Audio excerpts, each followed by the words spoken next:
Hello there. Welcome to the Jump to Lightspeed policy update lesson. Today we're going to go over both the tournament regulations and master event document, covering what has changed and what that means for the game. We're just going to go through these in order and then tie things together as it makes sense to do so, with one exception. Most of the updates in these documents are clarifications or refinements, but there is a significant policy change, so we're going to hit that one first. We're going to jump to section 5.6 of the tournament regulations, which covers tiebreakers. Previously, the first tiebreaker was match wins, but has been updated to be match points, with wins worth 3 points and a draw worth 1 point. This means that a player with a record of 3 wins, 1 loss, and 1 draw will have 10 match points and will place higher than a player with 3 wins and 2 losses, or 9 match points. This is pretty significant, as previously a draw was similar to a loss for a player's final standing, but now a draw is distinctly better than a loss, but still worse than outright winning the match. Okay, let's jump back to the top of the tournament regulations and work our way through from the top. In section 2.3.2.1, we cover a couple of clarifications to drafting. Cards are owned by the event until they've been specifically drafted by a player. You do not own the cards in the pack that you open until you're able to draft them as part of the draft process. Furthermore, there's instructions on how to draft so as to minimize the chances of 2 packs getting mixed together. This is a process colloquially called zone drafting. There are 3 zones: the pack that you're holding, the pack that is being passed to you, and the pack that you are passing. There should never be more than 1 set of cards in any one of these zones at a given time. That means if the player that you're passing to is still looking at their pack, and they already have a pack waiting for them, you do not pass your pack until they pick up their next pack. Moving to section 3.1.6, we have some clarifications on note-taking. The restrictions on electronic devices have been modified, and they're now allowed during single elimination portions of the event, in addition to being allowed during Swiss rounds, and can be used as long as they are not connected to the internet.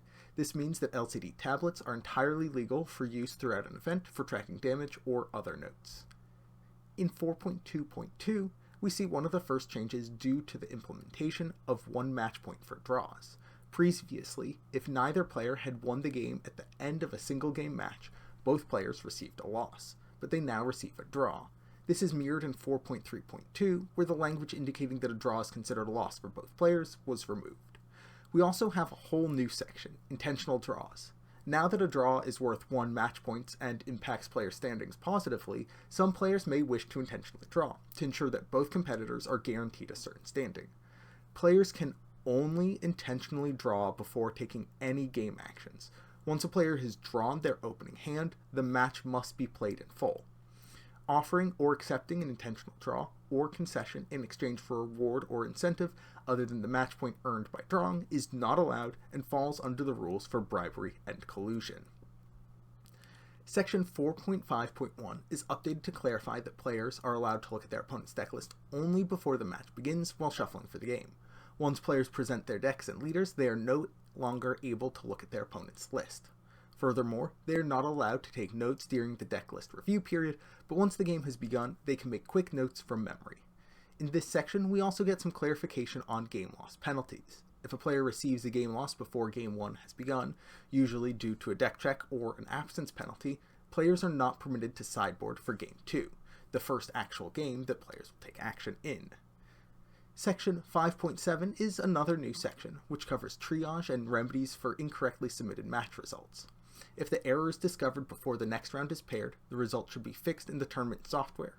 If the error is discovered after the next round was paired, but before the matches have begun, the round should be started except for those matches directly affected by the error. Then the match result should be fixed, the affected match is repaired, and then begun, not the entire event. Finally, if the error is discovered after the round has been paired and play has begun, the match result should be fixed, but the matches should not be adjusted. This minimizes the impact on the progression of the event and doesn't keep players from playing the game, while also maximizing the outcome integrity to ensure that players are playing against opponents with similar records. There is also one small adjustment in proxies, which indicates that floor judges can also issue proxies with the head judge approval, so that the head judge doesn't need to personally have a hand in it, but they must be aware that the proxy is being issued. Players are not allowed to play with cards that are not authentic, even if they have official copies of those cards, including leader, base, and cards in the main deck or side deck. If a player is knowingly playing with counterfeit cards, this is considered cheating. If a player is unknowingly playing with counterfeit cards, this will likely result in a deck or deck list error. Now we move on to the master event document. In 3.8e, there's new language that explicitly calls out prize splitting or any sort of equity split. This is considered to fall under bribery and collusion and is not allowed at any level of event. There's also a bit more clarity on time extensions. In short, all judge calls should be accompanied with a 1-to-1 time extension, rounded up to the nearest minute. This includes tardiness and absences, even if a game loss has been issued. For deck checks, issue an additional 3 minutes to allow players to reshuffle their decks and set up for the game. For errors where the opponent doesn't call attention to an issue immediately, they should receive a warning penalty, but no penalty points. This is used for internally tracking and to help judges determine if a player is intentionally letting their opponents make mistakes in order to gain an advantage. Both minor and intermediate areas gain language that indicates that if a call takes a certain amount of time to handle that call, consider increasing the penalty point value, but not increasing the infraction itself. This update brings the penalties more in line with each other and makes it clear that the penalty isn't being upgraded and that it should still be treated in the same way. Be careful with upgrading penalties if it's caused by you needing to verify something or checking in with another judge. We don't want players to feel penalized because you spent the time to give them a better answer. Take the time that you need to give the best answer you can with the resources you have at your disposal, and don't rush the process.